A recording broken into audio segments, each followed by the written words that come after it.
Lundi 12 juin, comme prévu, les épreuves écrites du brevet d'études du premier cycle BEPC démarrent. Au lycée moderne de Koumassi, il est un peu plus de 7h50. Les 587 candidats de ce centre d'examen répartis dans 26 salles de classe sont face à leur destin. Je souhaite que les sujets soient compréhensibles. Il ne faut pas que ça va être trop dur pour nous. Mon souhait, c'est de ne pas faire de fautes sur ces sujets. Quand Maria Toukone, ministre de l'Éducation nationale, fait son entrée dans cette salle d'examen, c'est sous l'œil vigilant de quelques candidats qu'elle passe au peigne fin le paquet contenant les épreuves. L'étape achevée, quelques conseils avisés. Donc ce que vous avez appris, c'est juste ça qu'il faut rendre. Ne vous laissez pas distraire, n'écoutez pas des gens. On est dans un centre pour la vidéosurveillance. Les 577 618 candidats en classe de 3e sont avertis. Il leur faudra tourner dos à la tricherie, à la fraude et à toutes sortes de compromissions. Pour redorer l'image du brevet ivoirien, la vidéosurveillance a fait son entrée parmi les dispositifs de sécurité. Ainsi, de plus de 11 000 cas de fraude enregistrés en 2021, la Côte d'Ivoire enregistre en 2022 un taux bien en deçà. Nous sommes passés à 6 000 cas de fraude.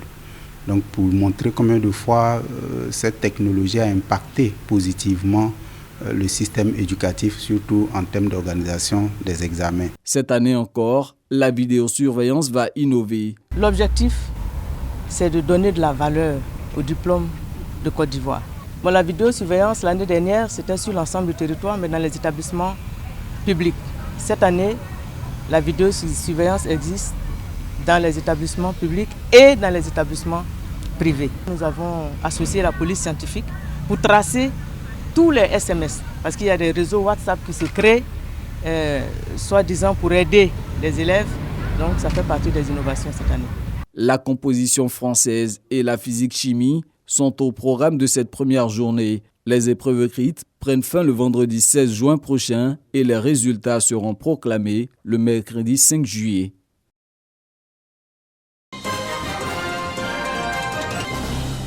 Selon le ministre de l'Emploi et de la Protection sociale, le phénomène du travail des enfants est essentiellement nourri par la pauvreté, les inégalités sociales et l'absence de solidarité collective. Cette année, le thème de la Journée mondiale contre le travail des enfants invite à une réflexion sur les inégalités sociales et les mesures prises par le gouvernement pour les atténuer. Parmi ces efforts du gouvernement, je citerai ici ceux liés au renforcement du capital humain d'une part, et ceux qui visent à lutter contre le travail des enfants et à renforcer la durabilité des chaînes d'approvisionnement agricole de notre pays d'autre part. Le président de la République a consenti des avantages sociaux aux travailleurs, tant du secteur public que du secteur privé. Concernant la lutte contre le travail des enfants et le renforcement de la durabilité des chaînes d'approvisionnement agricole de notre pays, le gouvernement ivoirien met en œuvre depuis 2011 des plans d'action nationaux qui visent à réduire significativement les causes profondes et l'incidence du travail des enfants interdits dans notre pays. Le ministre salue les efforts de tous ses partenaires, ceux qui l'ont soutenu dans sa politique de lutte contre le travail des enfants. Pour cette année, le thème choisi est « Justice sociale pour tous, éliminons le travail des enfants ».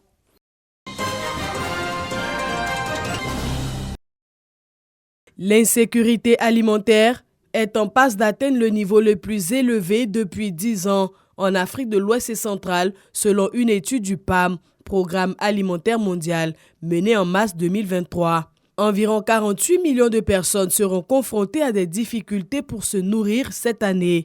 Face à ce défi, le Centre international pour le développement des engrais, IFDC, lui, évoque la nécessité d'assurer la santé des sols afin de booster la productivité agricole. La santé des sols, ça englobe la gestion intégrée de la fertilité.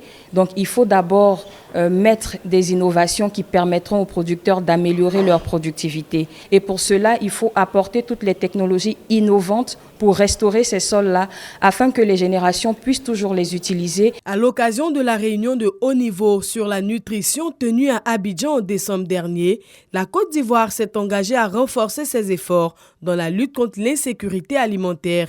L'IFDC entend accompagner le pays à travers le ministère de l'Agriculture. On est en train de discuter avec le ministère un partenariat sur les différents sujets, sur l'engrais, sur la restauration des sols, mais aussi sur la cartographie des sols et de travailler ensemble pour améliorer la production et pour assurer que la sécurité alimentaire à Côte d'Ivoire est garantie. Créée en 1974 et basée en Alabama aux États-Unis, l'IFDC est une institution publique internationale à but non lucratif, œuvrant pour la sécurité alimentaire et la réduction de la pauvreté dans les pays en développement.